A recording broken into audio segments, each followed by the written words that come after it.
Hello everyone and welcome back to another Universe Sandbox video, and today we are returning to our realistically curated solar system as we are in the stages of evolving it from birth to death. This is now part 2, so if you've not seen the first episode, definitely go ahead and check that out first, where we started to evolve the star and things got a little meaner in the system, to put it lightly. So, if you remember last time, our inner solar system's been decimated.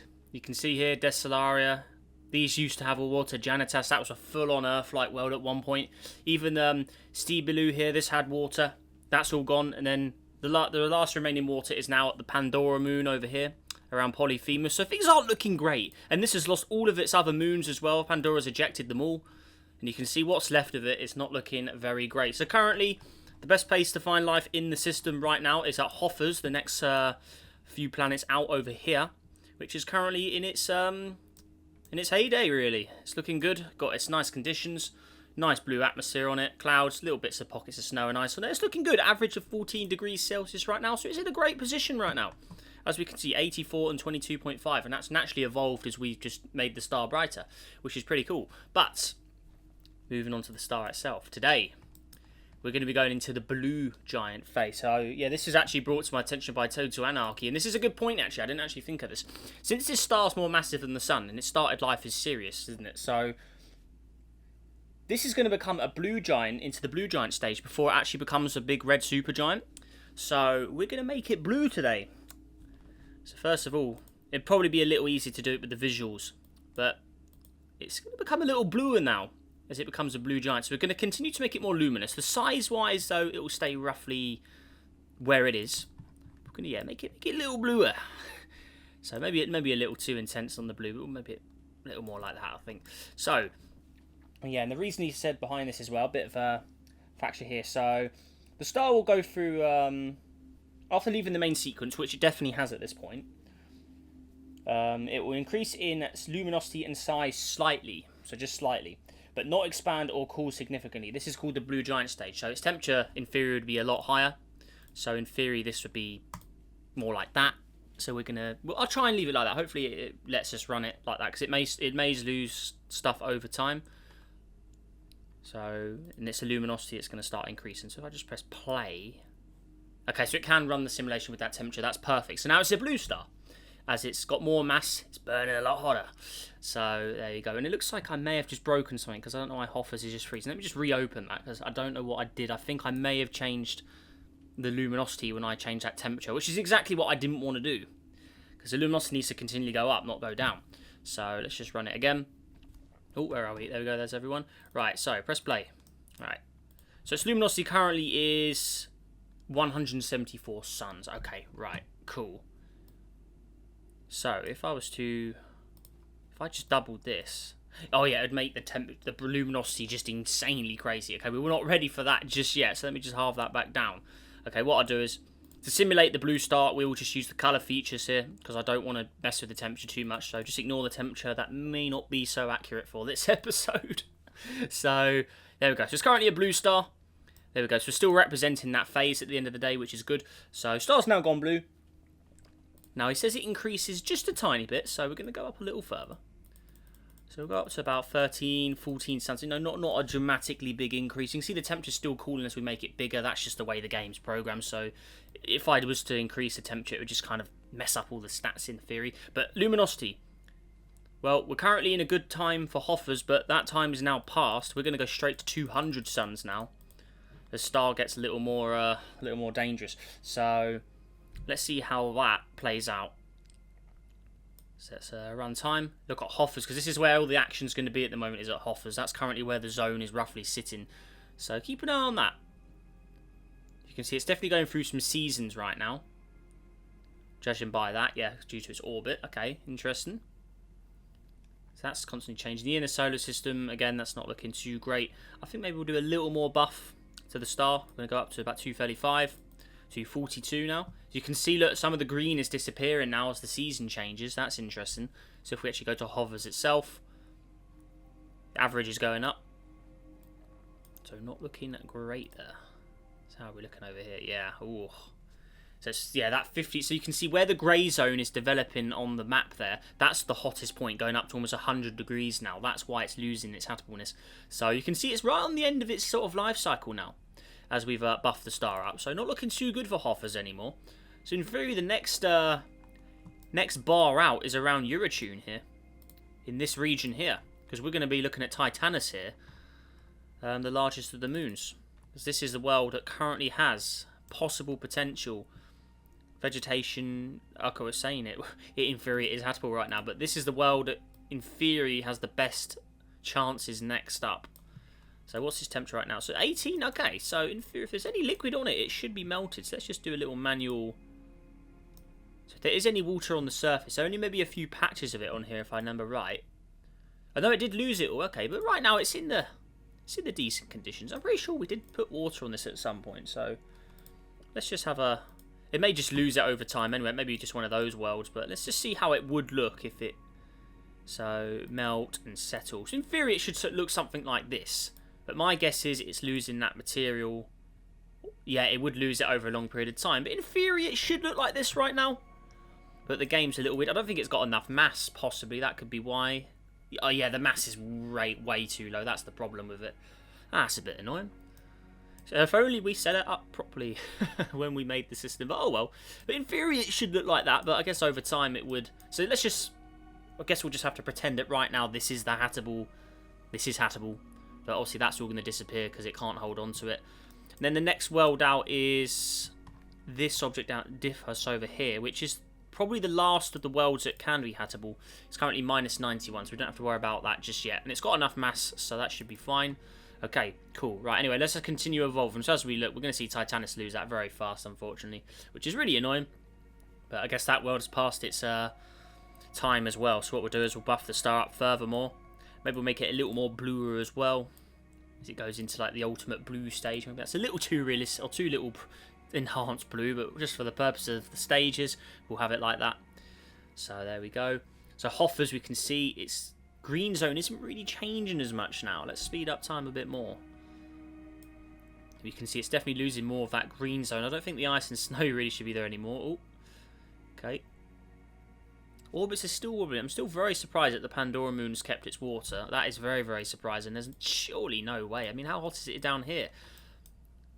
So Pandora itself, 129. I mean, that water should be, in theory, disappearing soon. I mean, there's no way. It is increasing in temperature, so that water should, in theory, just vanish at some point here. Look how blue it looks due to the colour of the star as well. So that's still going around there. It's sitting at just 130. You can see it. Most of the water is in the north and south poles now. That's all that's left is 2 lakes. North and south, that's it. Our whole equator is all burnt out. So, yeah, look on the surface map as well. You can see not looking very great anymore. Okay, but I think, again, luminosity should be going up. We're going to start doubling it now and just make it a killer. So there we go. We could really start to see the effects of this now. I don't know how Hoffa still has snow. There's no way. 109 degrees, surely not. You wouldn't have snow when your temperature's over 200. We are switching the snow off. Ice and snow, that should not be there anymore. Even the vegetation, that should be switched off if you ask me. So now it's just a barren rock. I don't think it should be white in appearance anymore, because originally that was just like that for the snow. So in theory it should be more greyed out, maybe a little more muddy sort of brown in some places as well. Because then what's cool about these systems is we can actively customize them while they're evolving to sort of relate to what they're actually looking like. So, or relate to their actual sort of temperatures and stuff. So I think it would look more like that, more of a barren world at this point, so we'll stick with that. And then atmosphere as well, I doubt it's going to have much of that blue anymore. Make it more of a whiter phase, I think, there. So we can see Diffus here. This one's now showing green on it. Interesting. So where is it? That's all the way over here. So it is on the edge of the zone. So it's saying it's habitable right now at minus 50. I'm not sure about that, I have to say. Does it have water on it? It does, yes. But it hasn't melted yet, but it's still showing it's frozen. So we'll have to wait for that to warm up a little more. Probably the next star evolution will be where it's at. Pandora completely lost all its water now, so that world is truly ruined for good now. Pandora, so look at the, oh yeah, look at the inner system now. Yeah, these aren't looking great at all. Janitus, that one is even hotter. Stellar Blue's still hanging on, just a very hot desert. Then Pandora, formerly a nice foresty world, but completely ruined at this point in time. Not looking good. Even the gas giant itself, 200 degrees. Pandora moon here, 211. Yeah, average. Not looking great. Okay. Right. So again, I think we should have maybe another stage or so with the blue. What I'll do is I'll How far is that? So, okay, right. I want to try and get Diffus roughly in its perfect size. If I double that, I don't know if that's going to be... And that may hang on, actually. Okay, so that's now doubled again. And now I think it's its ultimate intense sort of blue colour. I think that would be the ultimate sort of blue giant stage. That colour is very enhanced, though. That is not a realistic colour. But there you go. Oh, it has increased in temperature a bit, actually. Okay, interesting. I thought it should have dropped in theory when I increased that luminosity. The way stars work in this game can be a bit weird sometimes. But okay, that works. So it's at 9,000, so it has increased. That inner system looking very unstable. It's just that Pandora moon. It's always been wobbling that Polyphemus orbit around. Okay. Right, so how are we doing over here? Oh, so you can see it's melted now. Check that out. So, over here, I think that... look how blue it looks. Oh my gosh. That's just due to the starlight. But if we look at it here, you can see it is starting to shake up a bit. What is its temperature right now? 120? No way. 120? Really? Surely not. Snow are nice. Let's just get that off. That's really annoying. You can see there's a little habitable zone in the middle, but remember the star, as it gets older, it is getting a bit more dramatic. It only has little pockets of water on it anyway, but you can see here, effectively right now, this is habitable with its purple atmosphere. But obviously, it's not the most habitable out of all the objects in the system. But it's still got decent, 91 similarity. It's got a bit of life going on there. But the life on here won't last so long due to the constant change in seasons, because this guy has got a more eccentric orbit, I believe, than the previous objects. So it is, at some points it's closer, some points it's further. So you can see the little zone is coming in now. Interesting. But yeah, that is truly the last sign for life in this system anyway. So after that, there's nothing else. And then it really is hammer time with the planets. So not looking good after that guy evolves. But I think we've gone through the blue stage. I think now it's going to start becoming a red supergiant. So that radius is going to get a lot bigger. So what we'll do is we'll throw a definitely a required save in here, because as you start messing with star sizes, things can get pretty wild. So there you go. Right. So temperature. First of all, that's going to drop. So we're going to immediately start to phase out of the blue. Becomes a white star again. And now the radius is going to get bigger. That temperature is going to drop further. So we're going to double radius straight away. And then surface temperature, that will start cooling over time. So we can see closest planet to the star not looking so good anymore. If we press play on luminosity, that's going to double that up again as well, as things are getting pretty dramatic now. So there you go. That temperature should start to cool. It's just gone to 7,000, so it is starting to cool as we are starting to get really large in size now. So yeah, that's going to incinerate. Oh, that front, I bet you that front face is absolutely scorched by now. Oh yeah. Oh, what is it? 4,100. Oh, yes. Okay. No lava on a steady blue there. It's still hanging on. You can see Pandora's got a bit of lava cropping up. Hoffa's still has a tad bit of water left in its north pole and south. Oh, you can see it's changing as the seasons go by. Okay. How is this one still hanging on with no lava yet? 400. Oh, no, it is. No, never mind. It is. It's just quite hard to spot on the surface, but it is there. Okay, so the inner system is just gone at this point. You can see this outer object now, it's only got a tiny zone of habitableness left on it, and then past that it really is nothing left. Even far out, even this is starting to receive a bit of temperature by the looks. So we've got Uranus here, the last of the gas giants. That's at 50 degrees now. Okay, there's little patches of water still there though, but it's not looking too great. But I think on the next evolution stage at the start, I think we are going to say goodbye to Blastoria. I think it's going to get engulfed in the next evolution here. So again, before we do anything crazy with Star Evolution, we always want to save, because the game can get unstable with this. So there we go. Right, so now we're going to go and start rapidly expanding a bit more. So I'm going to slowly increase it. Now the temperature's dropping as we make it bigger, if you notice as well. So star's getting bigger. And it's about to reach hammer time. That is now engulfed. It is destroyed, gone off the menu. So now it's 0.3 AU in size. And once you start getting to the AU sizes, that's where things can get pretty glitchy.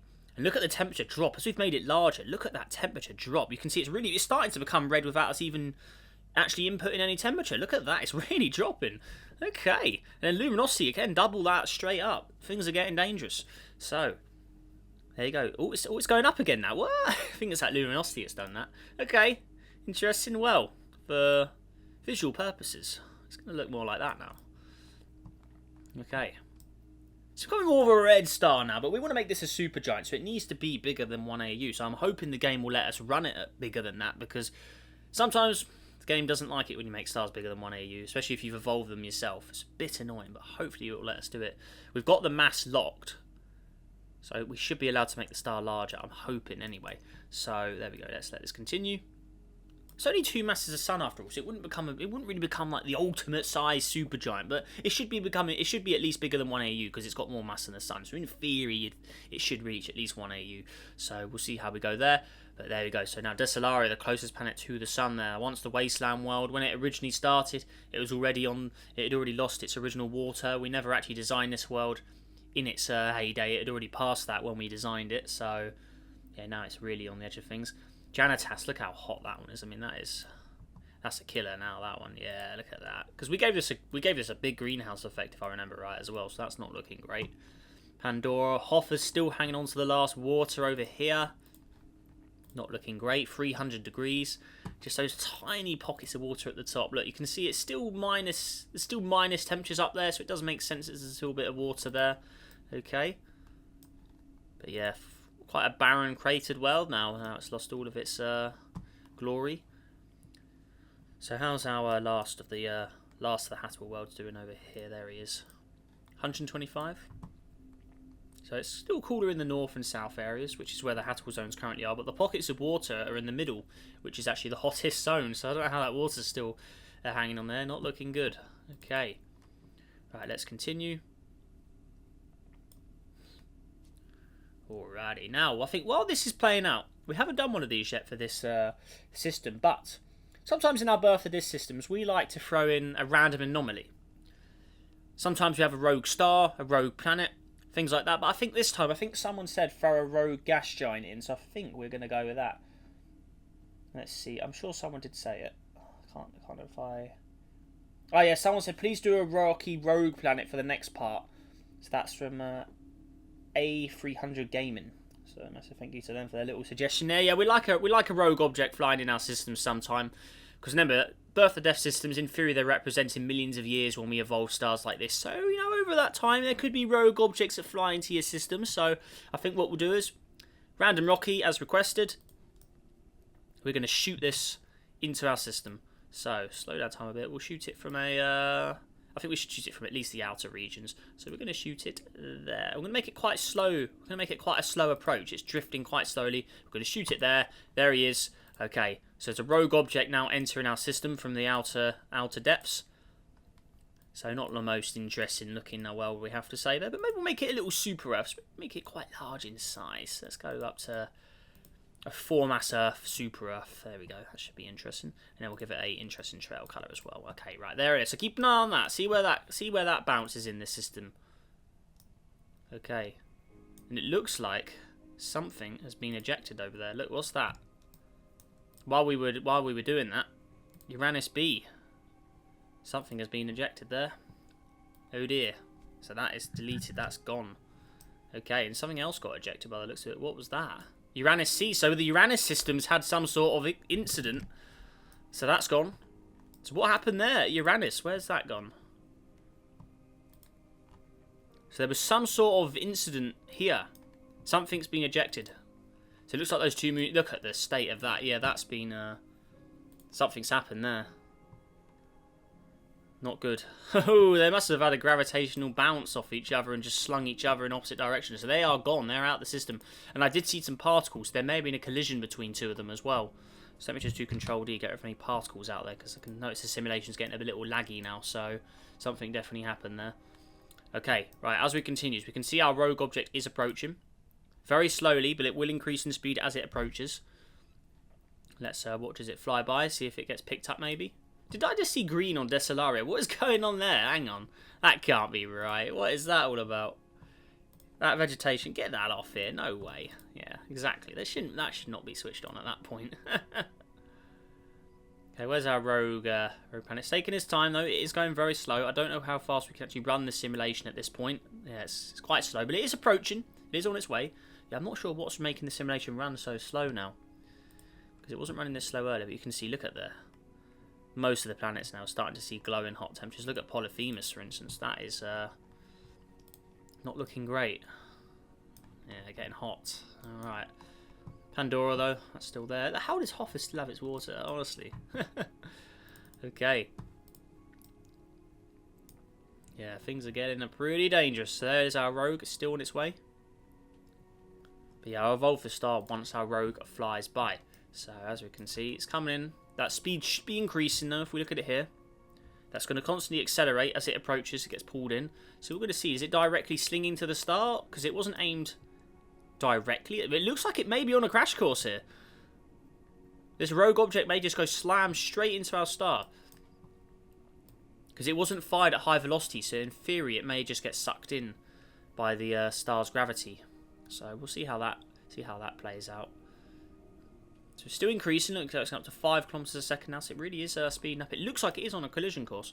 So, interesting. So we're going to see. Maybe I wonder if it upset the planet orbits. It's still got 5 masses or 4.5 masses of Earth. So it's still got a decently sized rock. There it goes. It is approaching now. Look at that temperature start to increase on it. Is it really? Look how quick the temperature's going up. Slow it down. Watch as it approaches. But it looks to me it will either slingshot or it's going straight in. But my money's on it going straight in. By the looks of its predicted orbit trail there, looks like it is going to sling straight in there. So as you can see, it's increasing hot. This rogue planet from the middle of nowhere comes out of the cold straight into this absolutely nasty star. And that's definitely going to collide, surely. It's flying in the inner system. Look how close it gets to Janitas. Wow. That's extremely close. We'll be able to actually spot it as it goes by. Oh, yeah. Look at that. Right by that orbit. There you go. Okay. So there it is. Slings by. Keep an eye on its stats now, though. 700 and increasing more. Pretty nasty indeed. Oh, yeah. And it's about to go. That's definitely going in. Oh, the rogue planet straight in. Sometimes they have effects on our orbits, sometimes they don't. That's what it's all about with these random systems, is you never know what may happen, and it's just gone straight in. So another victim, just a poor innocent object come from out deep space and destroyed. So there you go. Okay. So again, save. That instance is now locked in history forever. Saved it. Now, there we go. So one thing there we go. If we go back to the comments. So one thing that Toto Anarchy also said is, once it's into the red giant, you get what's called the blue loop, where the star is going to pulsate from red to blue and back again, expanding and contracting in radius and temperature as well.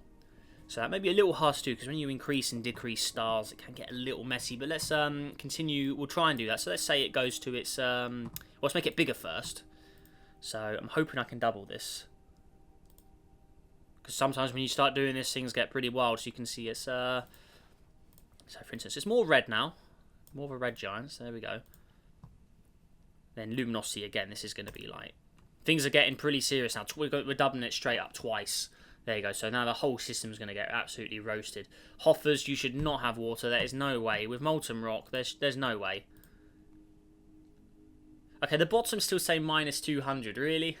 I mean, that's some weird Twilight kind of object we got going. But, I mean, in theory, it should be allowed, I guess, at that temperature. Because it is still effectively cold there. Very strange stuff. Okay, right. Anyways, so, star itself. So, the blue loop, where it's going to pulsate from red to blue. So, for instance, it's now large. Again, I think it should be bigger, though, really. I mean, So eventually the star will settle into the red supergiant phase after undergoing the blue loop. So, okay, in theory, alright, so it should do the blue loop before it reaches maximum peak size. So let's say it goes blue again. There we go. And then the luminosity will change again. So let's double it up another time furthermore. So it's still in this blue giant, you know, this blue loop effectively stage where it's just going to roast everyone. So there we go. Let's say it maybe, yeah, ultra. Maybe it just goes to a deeper blue again. There you go. Remember, these systems are a bit of fantasy, so realism may not be 100% accurate when we do these. Look at our closest objects now. They are completely scorched. Let's go again. Just enormous luminosity as it becomes this blue monster. There we go. But then again, if it's a blue loop, let's say it decreases again. It goes back to the red stage. So there you go. It goes down a bit, back to the white, more reddish colour. So as we can see, maybe that luminosity goes down a bit, goes to the reddish shade again. There you go. So it'll keep doing this back and forth for a bit. So you can see it's cooled down a bit. You know, some of the objects are not as hot anymore. But then again, it goes up and down. So it would do this over and over again for a couple stages. Well, a bit more than a couple, but it will keep doing this sort of play here. And then make it a little bigger and smaller, so maybe increase it a little more in size. As it gets pretty big, so 0.79 sounds better. Then eventually it just will go straight into the supergiant phase where it just absolutely riots in size and luminosity and stuff will just go absolutely berserk. So we've got our little blue loop stage, we've just represented that. So now we're going to go straight for the red giant, or the red, we're going to go for a red supergiant here. Despite it only having 2 masses of sun, so it still should be larger than 1 AU, but it's not going to be the largest supergiant of them all. So its orbit will probably won't get to Janitas, but it may reach Decilaria. I mean, let's actually just compare it to some notable supergiant stars as a good sort of representation. So Antares, that's a red supergiant. So I think, you know, still, see that to me is a little too big for I think what this star can achieve. I mean, how much mass does this have? That has 12 masses of sun for a star like that. See, there's no way our little 2-mass star should be reaching that sort of size, if you ask me. So I mean, Betelgeuse, that's a supergiant. Yeah, they definitely won't be reaching Janitas. I think Decilaria, it may reach Decilaria. I think that's as far as we'll go, because it hasn't got enough mass to really become a star like that. So there we are. All right, okay, so doubled it. There you go. Now that may be peak size there. I don't know if I press play, it may just pop the star completely. I have no idea, because sometimes when stars get to about an AU in size, that's where things get ridiculously crazy. We'll give it a nice sort of red monstrous look as well.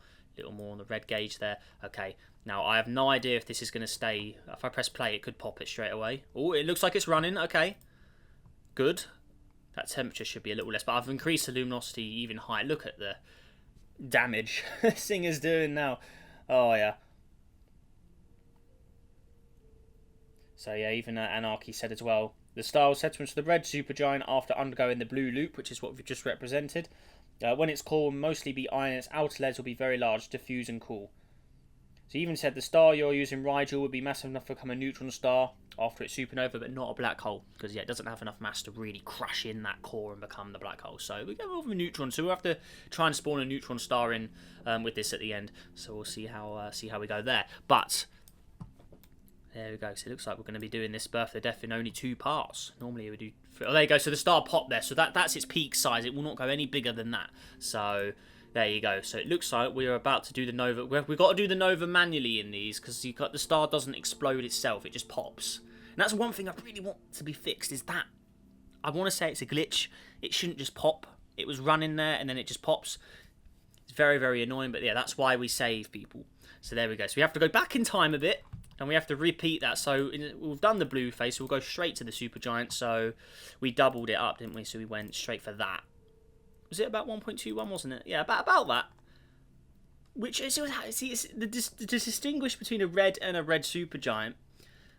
There's not, you know, what is the requirements? I mean, we can make it a little bigger and just make it look very monstrous. I mean, maybe it does engulf Decilaria, but you know, I don't know if the simulation will run enough for us to do this. You look, it'll pop straight away if we make it that big. So yeah, very annoying, but the game restricts us from making it any larger with this star in particular. So very, very annoying.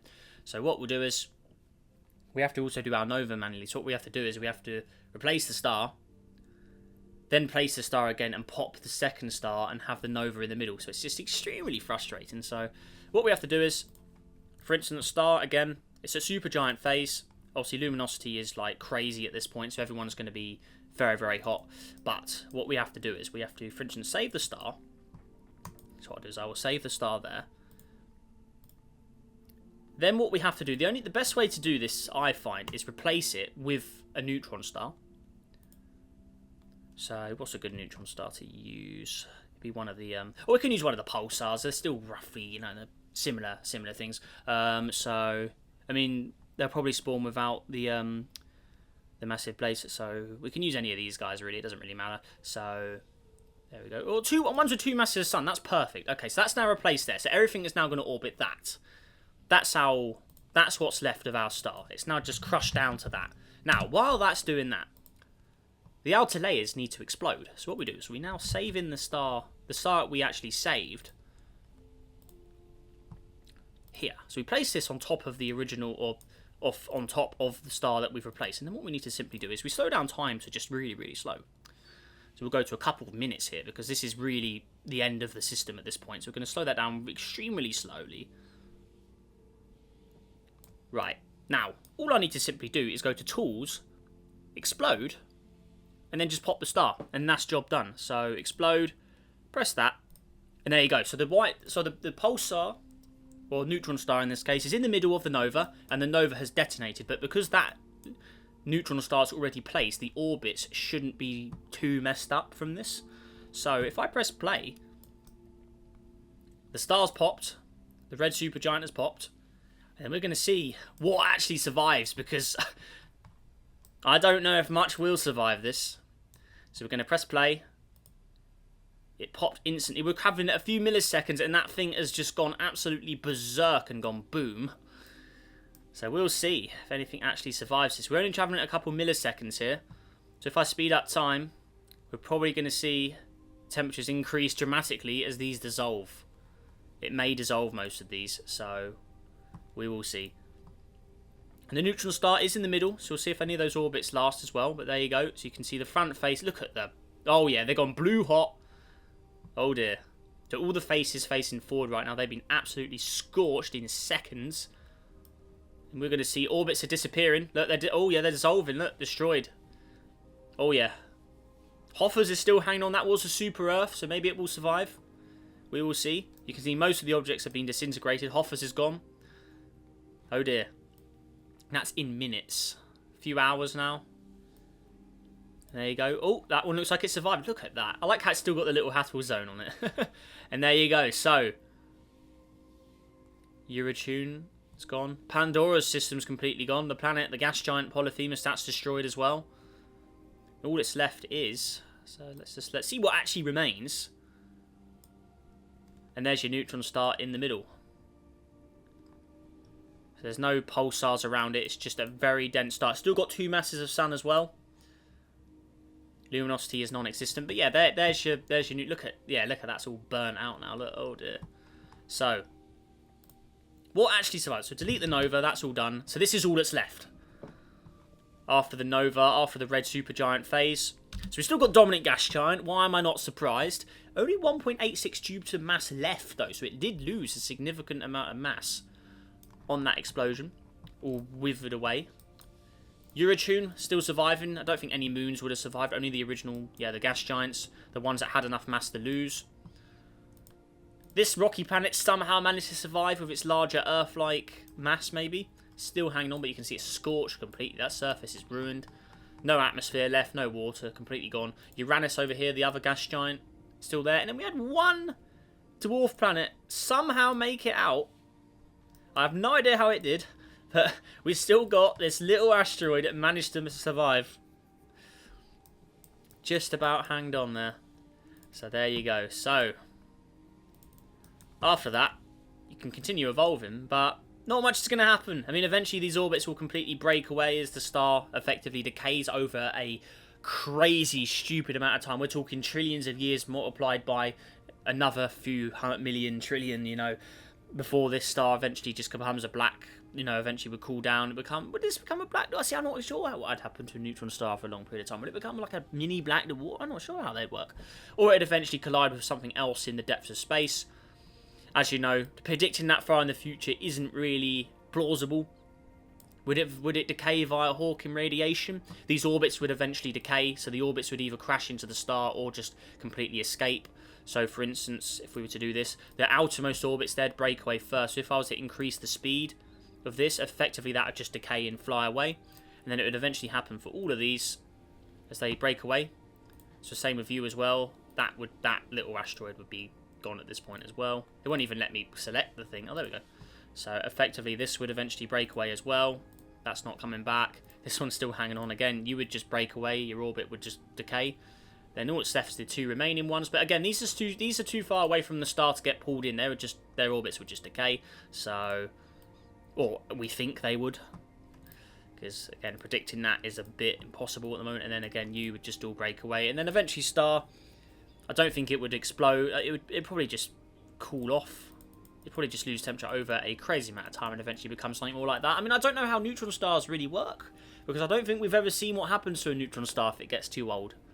If anyone knows any possible answers, let me know. But I mean, probably it would just decay eventually like a white dwarf, or it gets sucked up by any nearby object like black holes or something, or will it just dissolve into nothingness? I mean, if we blow it up again, it'll probably create another nova, I guess. But would it?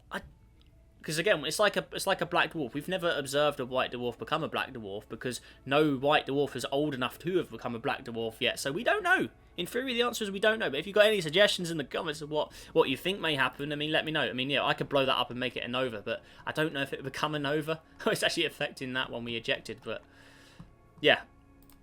But either way, that is the end of this birth to death system. So we did it in 2 parts, which is quite good actually. I thought that would have taken maybe a bit more, but I hope you enjoyed it. Let me know your thoughts and opinions down below in the comments as well, and stay tuned as we will definitely be doing more birth to death systems in the future, because I know you guys enjoy them. I enjoy them. They're always fun to make and film. So yeah, stay tuned for more. Let me know if you want any specific concept for the next system, because obviously this one was the realistic solar system where it took us ages to build it.